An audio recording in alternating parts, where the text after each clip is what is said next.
मैं यकीन करें हम लोग तो बैठ जाते थे, मीडिया वाले खड़े रहते थे, तो बहुत मशकूर हूँ। आज जो हमने बात लेके चले थे पहले दिन से, उसी बात पे हम खड़े थे। तो बीच में हमें कॉल आई कमर ज़मान कहरा साहब की मुझे, कि कमर ज़मान कहरा ने कहा कि मैं आपके पास आना चाहता हूँ। तो मैंने कमर ज़मान कहरा साहब से पूछा कि आप किस लिए आना चाहते हैं। उसने कहा मुझे चेयरमैन ने हुक्म दिया आपसे मिलने के लिए। तो मैंने कहा आप गवर्नमेंट की तरफ से प्राइम मिनिस्टर के एडवाइज़र के नाते आ रहे हैं या कि चेयरमैन शेख के आर्डर से आ रहे हैं। तो उन्होंने बताया कि मैं गवर्नमेंट की तरफ से नहीं आ रहा, तो मैं आ रहा हूँ अपने चेयरमैन की तरफ से, आपके लिए कोई मैसेज है। लेकिन ये बात अभी मैं जाके, हम इधर आ ही रहे थे और अपनी तैयारी कर रहे थे अगली कॉल की, तो राना सनाउल्लाह साहब का मुझे कॉल आई। अभी कैप्टन साहब को भी आई, मुझे भी आई।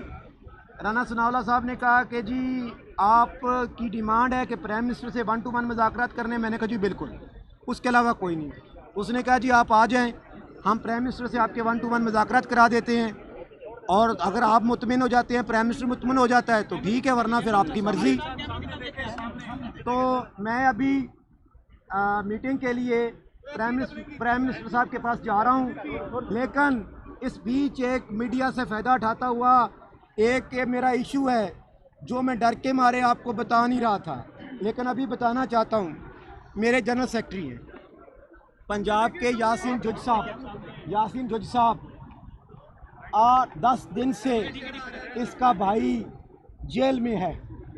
सज़ा क्या है, जुर्म क्या है कि वो पैसे लेने लाहौर आया। मैं आपको नाम लूँगा तो आप कहेंगे ये कैसे हो सकता है। वो पैसे लेने आया, उसको उधर बैठाया, SHO को बुलाया। थाना कौन सा था? थाना नश्तर कॉलोनी थाने ने बुलाया और उसको गिरफ्तार कर लिया। हमने कोशिश की, पता चला गिरफ्तार कराने वाला कौन है। माइंड ना करना मीडिया वालों, और खुदा की कसम आपने एक इधर बस देखी थी लगी हुई, उसके पीछे एक स्टिकर पड़ा था, किसी ने स्टिकर पड़ा था, उस स्टिकर पे वो 10 दिन से पहले का स्टिकर लगा हुआ है। मेरे जो बंदे को गिरफ्तार किसने कराया, जिसके लिए मैं रोता था, सारे लोग रोते थे कि उसको गवर्नमेंट ने गिरफ्तार करवा दिया, गिर जाएंगे, गिरफ्तार करा दिया। उसके लिए हमारी फैमिली सब दुख में थे, क्योंकि हम मीडिया के साथ होते हैं और मीडिया का दुख अपना समझते हैं। वो शख्स है इमरान रियाज, एंकर। ये नहीं कि वो गवर्नमेंट का है, वो है इमरान रियाज। अब पूरी तफसील आपको मेरा जनरल सेक्रेटरी बताएगा कि वो किस तरह किया, क्या किया। और इमरान रियाज साहब कल रात को एक उसने स्टेटमेंट जारी की। उसने कहा मुझे पता है 3-4 लोग मेरे ख़िलाफ़ हैं, मैं आपको एक वॉइस मैसेज देता हूँ। मैंने 10 दिन पहले इमरान रियाज साहब को कहा कि इमरान रियाज साहब आप पे ये इल्ज़ाम है, अगर आप पे ये इल्ज़ाम है तो हमें बताएं, हम आपसे माफ़ी मांग लेते हैं। अगर इल्ज़ाम नहीं तो हम किसी से पहले नहीं डरे, इमरान रियाज से, मीडिया से तो बहुत डरते हैं लेकिन इमरान रियाज से नहीं डरेंगे। लेकिन आप पूरी तफसील सुने, खुदा की कसम मुझे गवर्नमेंट ने नहीं बोला, ये पूरी तफसील सुने।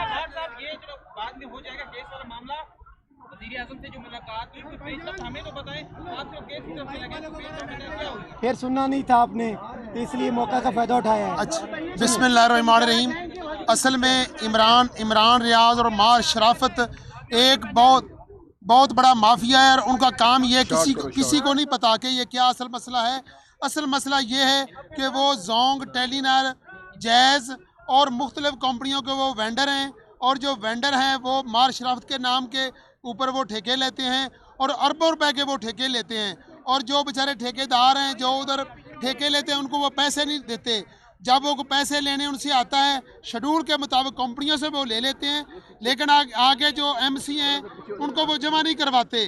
तो और लोगों के ऊपर मेरे पास 38 FIR मेरे पास मौजूद हैं जो इमरान रियाज ने और मार शराफत के मदयत में हुई हैं, और उन्होंने लोगों को गिरफ्तार करवाया है। और मुझे भी, मेरे ऊपर भी डकैती का पर्चा उन्होंने करवाया, अगवा डकैती का पर्चा। और मेरा डाला जो रीवो डाला था वो इमरान रियाज के घर में खड़ा रहा, और अलामा इब्तिसाम साहब साथ मिल के हमने 36 लाख रुपया मैंने खुद इमरान रियाज को दिया, और वो डाला 1 माह के बाद मुझे मिला, और अभी वो मुझे धमकियां दे रहे हैं। कल वो जो वज़ीर दाखिला है उनसे मुलाकात कर रहे थे और मेरे बारे में बातें कर रहे थे कि मलिक यासीन को हमने गिरफ़्तार करवाना है। तो इंशाअल्लाह ताला मैं चीफ सेक्रेटरी से, वज़ीर आला से ये मुतालबा करता हूँ कि एक आला किस्म की कमेटी बना दी जाए और वहाँ हम अगर उनके खिलाफ अरबों की करप्शन जो है वो साबित ना कर सकें तो हमें आप सज़ा दें। वो हमारे ऊपर पर्चे करवाने की कोशिश कर रहे हैं और हमारे पास ऐसे सबूत हैं, जैसे मैं आपको मिसाल परवेज लाई साहब कमेटी का इंचार्ज बन जाए। हाँ जी जी, मैं वज़ीर आज़म के पास जा रहा हूँ। सवाल सुन रहे हैं। हाँ, आप जा रहे हैं, आपको तकरीबन 8 दिन हो गए वहाँ से आए हुए, यहाँ पर बैठे हैं।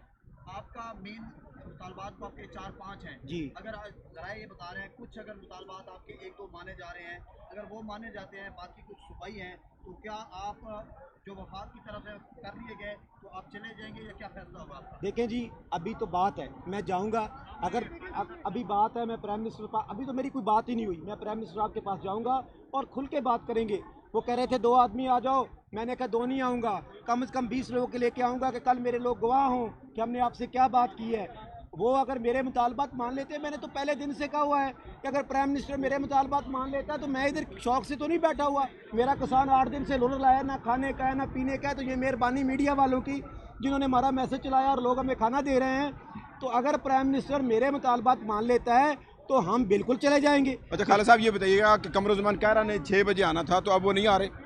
मैं कमरुज़्ज़मान साहब को कहरा को कॉल करता हूँ, अगर वो आएंगे, वो इज्जत माब है, पहले उसको सुन के फिर प्राइम मिनिस्टर के पास तो दिन को आपने जब प्रेस कॉन्फ्रेंस की तो ये कहा गया था कि 6 बजे आपके मुज़ाकरात उनके साथ होने थे, तो अब वो मुश्किल लग रहे हैं? नहीं, अब मसला ये है कि वो तो आ रहे हैं, कमरुज़्ज़मान कहरा साहब सारे आ रहे हैं, लेकिन कमरुज़्ज़मान साहब कहरा साहब ने कहा कि मैं जो है ना वो आप गवर्नमेंट के वाले से नहीं आ रहा, मैं अपनी पार्टी के वाले से, अपने चेयरमैन के वाले से आप इसके साथ हज़ारे यकजहती के लिए आ रहा हूँ। लेकिन इतने में राना सनाउल्लाह साहब ने फ़ौरन रब्ता किया, खुद रब्ता किया, मेरे से रब्ता किया, कैप्टन साहब से रब्ता किया। कहो तो मैं आपके सामने राना साहब को कॉल भी कर लेते। 6 बजे आना था, आप 6:15 हो गए, तो कहीं उनका प्रोग्राम तब्दील तो नहीं हो गया? अगर तब्दील हो गया तो हम तो इंतज़ार करेंगे, क्योंकि हमें वो आ रहे हैं हमारे पास हज़ारे यकजहती के लिए। अगर नहीं आते तो हमने प्राइम मिनिस्टर आपने जाना है? हमने तो उन्होंने कहा जी आप आ जाएं, जो भी मीटिंग होगी ख़त्म करके आपकी मीटिंग कराई जाएगी। बहुत शुक्रिया।